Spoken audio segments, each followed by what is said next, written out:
Hey everyone, welcome to ADP Reviews. This is the first review we're putting up on this channel. If you like it, subscribe and comment down below. Today's film is Fantastic Beasts 2: The Crimes of Grindelwald. This film is a bit of a mixed bag for me, so we'll go over what I liked, what I didn't like, and my overall thoughts on the film. First, I'll give you a brief synopsis. Fantastic Beasts: The Crimes of Grindelwald takes place not long after the first film, Fantastic Beasts and Where to Find Them. The dark wizard Gellert Grindelwald has escaped his captivity after a failed attempt to transport him from the Ministry of Magic in America to the Ministry in England. Grindelwald, played by Johnny Depp, has one goal in mind: to gather an army of followers in an attempt to overthrow the non-magical world and take what he believes is their rightful place. Seeing the danger, Dumbledore, played by Jude Law, recruits one of his former students, Newt Scamander, played by Eddie Redmayne, to help him stop Grindelwald before it's too late. All the while, the Ministry wants Newt to work for them alongside his brother in order to capture the obscurial Credence from the previous film for some mysterious purposes.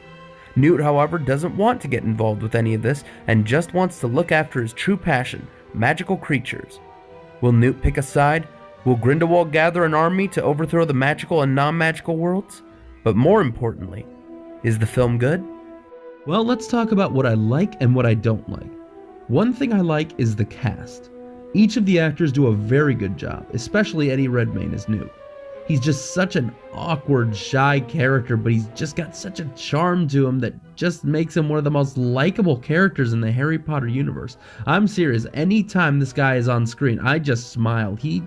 I love him. Jude Law as a younger Dumbledore also does a great job. He's not as quirky or witty as the older Dumbledores from the Harry Potter films, but there are hints of those elements in his performance that make you think, yeah, I could see this guy becoming Dumbledore. Johnny Depp is another great character too. While Depp's performances are usually hit or miss with me, he actually does pretty well here. It's not as over the top as Jack Sparrow, but not as underwhelming as his performance in Mordecai. It's a nice middle ground. On top of that, the design of his character is great. I love how one eye is different from the other, the white hair with that weird design. I love it. He looks great, especially when he's got the Elder Wand, which also leads some credence in this film. That's another thing that I like, is that there's little tidbits and ties to the Harry Potter films throughout this film. You see little bits and pieces here and there, and you're like, oh, there's that, or oh, there's that.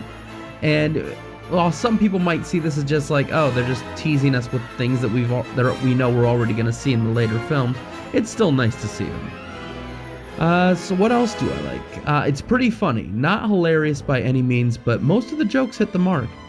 The effects are also really nice. There's lots of CGI and one or two effects that aren't very convincing, but the majority of the effects are impressive, and they really work well when combined with the cinematography. The cinematography is great. Some of these shots are fantastic. One I really like to think of is Newt and Jacob are both walking towards this guy who's going to get them to Paris, because Newt has been banned from traveling because of what happened in the last film. So he has to go through some underground means. This guy has a port key that he lets them use, and they're walking on this enormous cliff. It might be in Scotland, but wherever it is, it's enormous. It looks great.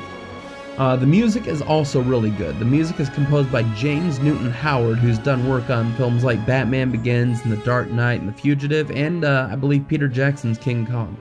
None of the pieces are masterworks of music, but they do a really good job at helping suck you into the story. I really like that. But with all that out of the way, what didn't I like? I'll start small and build up. First, a few characters were brought back that I really don't think needed to be brought back.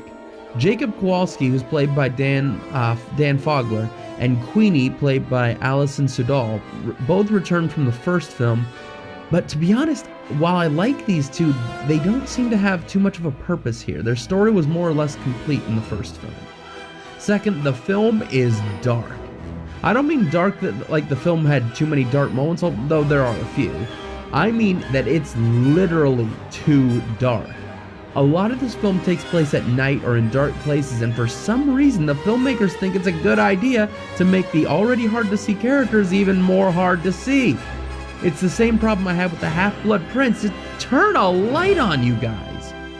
Third, while I know that this is more or less a middle chapter in, well, what I hope is just a trilogy, I really feel like there wasn't a lot accomplished in this film.